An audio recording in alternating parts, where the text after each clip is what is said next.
Hey Cancerians, how y'all doing? Welcome. We're going to be taking a look at your second half of general reading here.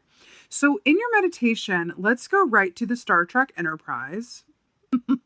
It's okay. I'll take you there. So Star Trek Enterprise, just briefly, if you haven't seen it, there is a thing called the holodeck. They're traveling in space. They have all of this, high tech. And the holodeck allows you, it's basically like a virtual reality video game where you can program whatever you want to experience, and the holodeck lets you experience it. You can go ride horses.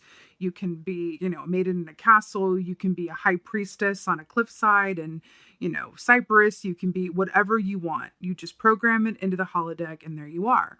So on the show, a character named Data, a very lovable android, decides to go and play Sherlock Holmes. So it programs the, Sherlock Holmes setting and goes inside and is able to basically be Sherlock Holmes. And goes about the mysteries, and the computer sets up a mystery for him to solve and all of these things. So I saw the Cancerian Collective as Data playing Sherlock Holmes. And I saw the words, "What are you playing at?" And then I saw the screen kind of get ripped in half, and I saw the real Sherlock Holmes staring at this, character playing him and kind of watching. And there was this silent invitation of, do you want to play at it, or do you want to come over here and actually live it? Do you want to play at it or live it? Which is really interesting. Then I saw the Cancerian Collective. It turned out that this was a book you were reading. You were reading this book of the holodeck and the Data playing Sherlock and seeing the real Sherlock. So it kind of panned out. We discovered that the story was really from the perspective of the reader, you, the Cancerian Collective. Then I saw you rip the story out of the book, crumble it into a tiny ball, throw it, and it landed. I mean, this was so fantastical. I'm here for it. It landed at the feet of Neo from the Matrix. And suddenly we were on that ship, outside of the Matrix, where I was able to just see things, really, really clearly. So story versus reality, play versus live. It's really, really fascinating. So I'm really interested and curious to see what your cards have to say to that. Let's go ahead and take a look. Hey Cancerians, let's go ahead and see what your animal energy is for the second half of, what is the animal energy for? Oh, it's so perfect. I love it when it's so perfect. Got the dragon. Really, really beautiful. By the way, you guys are the second to last in this round of readings, and nobody has gotten the dragon. And it's one of the most powerful animal energies there are. I'm here for it. So dragon energy is about seeing yourself and others so clearly. So it's about reality versus fantasy, or deception versus clarity, which is really interesting given the meditation, right? Now, the dragon also equates to, interestingly enough, it equates to the justice key in the tarot, which is about balance, but also legal matters. Legal matters being made fair, justice being blind, everything being, equal. Which is really funny because Sherlock Holmes was a detective and, would consult for law enforcement. So that's really, really funny that this is coming up in this way. But dragon energy, ultimately, it can invite us to look at some truths that can be difficult to look at and acknowledge, but it's all for the greater good, to invite more balance and a more authentic experience into your reality. The dragon demands authenticity. It will not settle for less, right? It's a really powerful energy to have with you, for sure. Let's see what's going on here. Going on for God. I literally just turned up the top card as I was about to shuffle, and it's Justice. I was just talking about that. Justice. Interesting. Libra energy. Okay. What is going on for... Oh, beautiful. So, this is so nice. So you have the Ace of Cups here, which is really beautiful. First of all, you are Cancers. It's Ace of Cups. You got water for water, which is always really beautiful. Also, we are going to be moving into your birthday season here at the end of this month. So very happy beginning of birthday season to you, by the way. Excuse me, I almost forgot. So that's a beautiful nod to that for you. But the Ace of Cups, traditionally speaking, is about an abundance of intuitive information, an abundance of love, and really good self-care. But this, I'm getting in this this context especially, right? With a clear sight and what are you playing at versus living it. I feel like this is about the truth and realizations that come from your emotional core, which is why I feel like it's a bit different than the Ace of Swords. This is an emotional truth or things that are coming to your attention that are directly related to your emotional sensibilities, core relationships, and reality. See how the sun here on that cup, which is about illumination and the light and seeing things? Goodness. Also the moth up there as well, which is about transformation. Really, really interesting. Beautiful, though. Really beautiful. Ooh. Oh, we got it organically. I'm so obsessed. Oh, I love it. I love it. I love it. I love it. I love it. So, right. Justice. This is so exciting. We already talked about this. The fact that it's coming up in your reading, it's so beautiful because, again, it talks about balance, equilibrium, but also legal matters going your way or things being fair and just, right? You know, the fact that this is the bat, though, shown here in this key, in this particular deck, is extra, extra amazing in this context because the bat is a symbol of, just like the moth is a symbol of, transformation and endings that lead to new beginnings.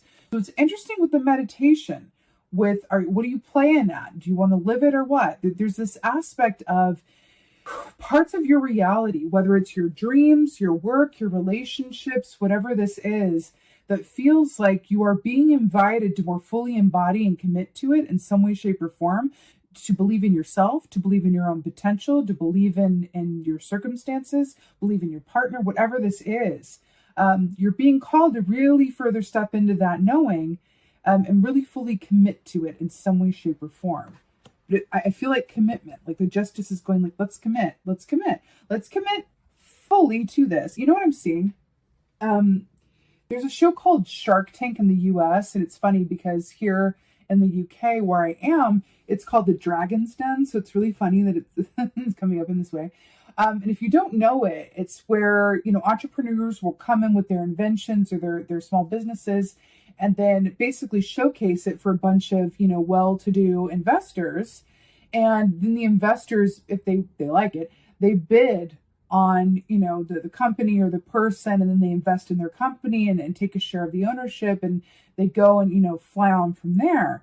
But the advice or what the first thing that they say to the people, like when they sign them, especially I'm seeing Marcus Lemonis. God, I haven't like thought about that name in so long. I used to watch a show of his, I can't remember what it was called, but it was a really good show he had where he went and helped small businesses.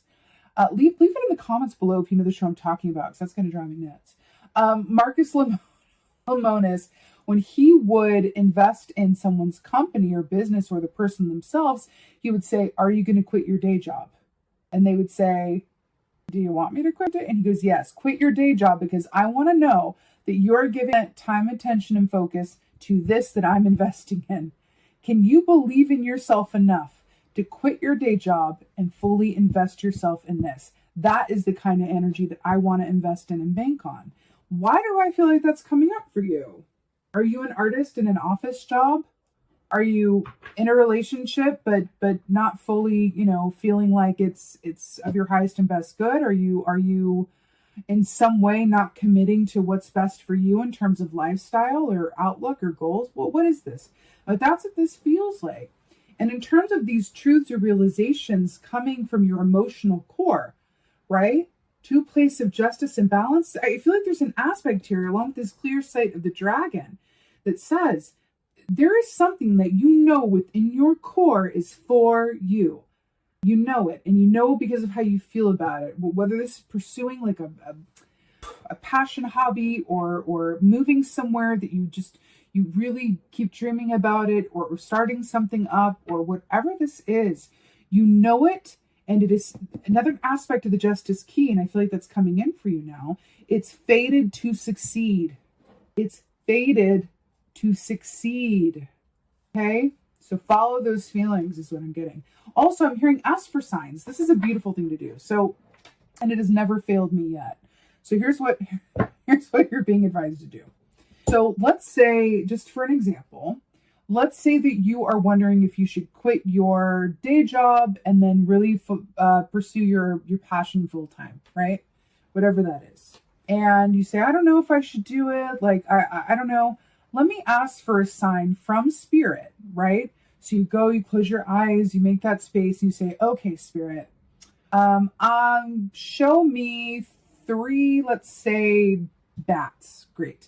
Show me 3 bats in 3 days if it is in my highest and best good to leave a day job ASAP and pursue passion full time. And then 3 bats in 3 days. Watch and see if they appear. And if they don't, then it's either not the right time, or you can, kind of take a look at what that feeling brings up in you, because that's information. And you'll see it's kind of like that old trope of like when someone can't decide something on a TV show, and then someone goes, okay, I've got a coin in my hand. I'm going to flip it. Heads, it's this. Tails, it's this. And they go, okay. And then they flip it in the air and they catch it. But before they show it to the person, they go, quick, which one do you want it to be? You were hoping for one more than the other. And they go, that's right, I was hoping for tails. And they go, okay, that's what you really want to do then. You know what I mean? It's something like that. But yes, asking for signs. Now, quickly, what I do in terms of like choosing the sign, you can do this any way that works for you. For me, I like to close my eyes, meditate, and allow the sign to appear to me in my mind's eye. So it's usually a sign from nature, right? So I'll let something come through and I'll see the image of a dragon. I'll say, okay, 3 dragons in 3 days if it's a yes, right? For you, you can do that, or you can pick a sign that's important to you or that represents, this question for you, right? It's really, really personal, but it's highly effective. That's coming up for you. And then watch the universe conspire to give you that validation, right? Also, you need a few rounds of it. Listen, don't hate if you do. It's perfectly natural.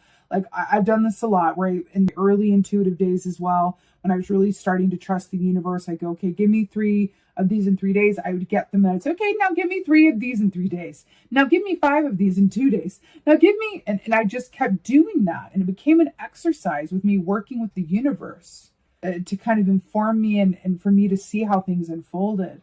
So that's coming through for you. But there's a faith in the universe and a faith and a encouragement around what you feel guided towards that feels fated to succeed. Okay?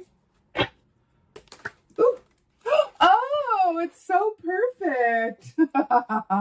We have the Magician. It literally couldn't be better. So the Magician, this is brilliant. So this speaks about you, literally what we were just talking about, co-creating with the universe to create the life that you truly desire. Co-creating. The Magician is all about having the willpower and the desire and the drive to use all of the tools here at your disposal to create the life that you want.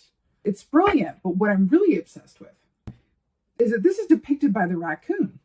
Why that's so great is the raccoon is known for its resourcefulness, right? The raccoon always has what it needs because it's very aware of its resources. One man's trash is another man's treasure. One woman's trash is another woman's treasure. That's raccoon all day long. They always have what they need. They make the most out of whatever's in front of them, which is another way of saying that, like, we can't really choose, like, what happens in life or whatever curveballs we're thrown. We can choose how to respond to them. And I said this in another reading as well. I can't remember which one, but life really is, and I find this more and more as I, age. The trope is true. The old trope, the cliche is true, that life is so much less about the things that happen and so much more about how we respond to those things that happen. It's so, so true. And this is you stepping into a position of power and fully claiming that you have everything that you need within and around you. The universe will conspire to help you achieve this. It's like The Alchemist, right? By Paulo Coelho. I think that's how you pronounce the name. It's absolutely The Alchemist. You have watched the universe conspire to prove you right? Manifestation, which the Magician represents the beginning stages of that. Inspiration, intention, action, detachment. That's what this is. Inspiration, knowing what it is you're feeling called towards, what you really want to do, what you want your life to feel like or be like, right? Inspiration, getting clear on that, right? Intention, giving that fuel, giving that breath, giving that life, giving it energy, giving it focus, giving it time, vision boarding it, whatever that is, talking about it, whatever that is. Action, taking divinely inspired action on what you feel called to do to bring this into physicalization, right? Post this, advertise for this, call this person, do this, right? Detachment, releasing any and all attachment or detachment, and releasing any and all expectations around a given outcome so that the universe can work without any restraints that you put on it. As humans, we do that, right? And deliver you your highest and best potential, of which you couldn't even dream of on your own anyway. So best just to let the universe figure out the facts and figures and the timing, right? You stir up this big magical brew of intention goodness, right? And then throw it out into the universe and let the universe cook it up for you and deliver it, right? Don't try to dictate exactly what it looks like or in what time it comes. That is manifestation. And I really feel like you're being called to something in particular, and you're being asked to really have full faith in yourself. And it's the difference between, dreaming about it, like Data was in Star Trek, Enterprise with the holodeck, or living it, like the actual Sherlock Holmes. Okay? It's really beautiful. Let's go ahead and get to an oracle. I'm feeling like this one. Oracle for Cancer. Oh my God, I love it. Music, harmony. So the first thing I'm going to say with this is that I feel like this is very specific for someone watching this. That what we're talking about here is something to do with music. Either a dream of music or wanting to spend more time with music or getting signs through music or something to do with music. Okay? Putting that out there. Now for others. Music harmony, it's interesting. It's interesting because harmony is what? What is harmony, right? It's interesting because I'd asked this question on the channel some time ago. It was a giveaway for something. And I said, whoever answers this question, the best, I suppose, I'm going to, do a free giveaway. And the question that I asked is, what is balance? And I'll never forget someone responding, and I think I chose them for the winner. Someone responding and saying, balance suggests that there is a tightrope of some sort, and that in order to stay on the tightrope and not fall, you must have balance. So let's take out that term of balance and say not what is balance, but what is harmony? One or more sounds coming together to create an even greater sound or vibration, right? Music, harmony. We can also look at this as being in a position to have a harmonic existence. But these are two people who really love what they do. Look at her like cradling her, I don't know what that is. To me, it looks like a T-shaped guitar, and violin here, or fiddle here, right? With starlings flying here. These are two people who are just like in the vibe and really with their art. So it's really interesting that we're looking at it in this way. But ultimately, music harmony, if you think about what music does, music transports us. It allows us to feel. It allows us to experience life in a sweeter and more profound way. So I really like that this is coming up for you, because there's something about music that we can have a visceral response to that is really undeniable. What do you have a visceral response to that is undeniable? There's something in that for you in terms of your path ahead. What is it? What do you do that just gets your heart? What do you do when you look up and the time has flown? What do you do that you would do even if you didn't get paid for it? Those are the questions. Music, harmony, right? It's really, really beautiful, Cancers. It really, really is. I am sending you so much love and blessings for the beginning of your birthday season. Thank you very much. I so hope that this helps and resonates. If so, please do let me know in the comments below. I absolutely love reading your comments. Please like, share, and subscribe. I would so appreciate that. And then lastly, I have a private Facebook group that I would love for you to join. The link is in the description box below. But it's a group for metaphysically minded spiritual people who love all things tarot, metaphysical, to get together in a safe, inclusive environment and ask questions, share stories. just get together in a way and really just enjoy a community where it's safe and inclusive and there's no, there's no bad or wrong questions. It's just about sharing and connection, really. It's also a way for me to connect with you more personally. I just did a first live in that group, and we did a collective reading for the full moon in Sagittarius that was really beautiful. I'll be doing more lives for that group where I go in and I do free personal readings and a lot of good stuff. If you are a part of that group, I consider you a true chromie, and I want to give back more in that way, because that's what this is all about. Everything is about. It's about connection. So I would love to see you over there. And with that being said, just thank you. Thank you so, so much for being here. And as always, and most of all, thank you for being you. And be well. Until next time.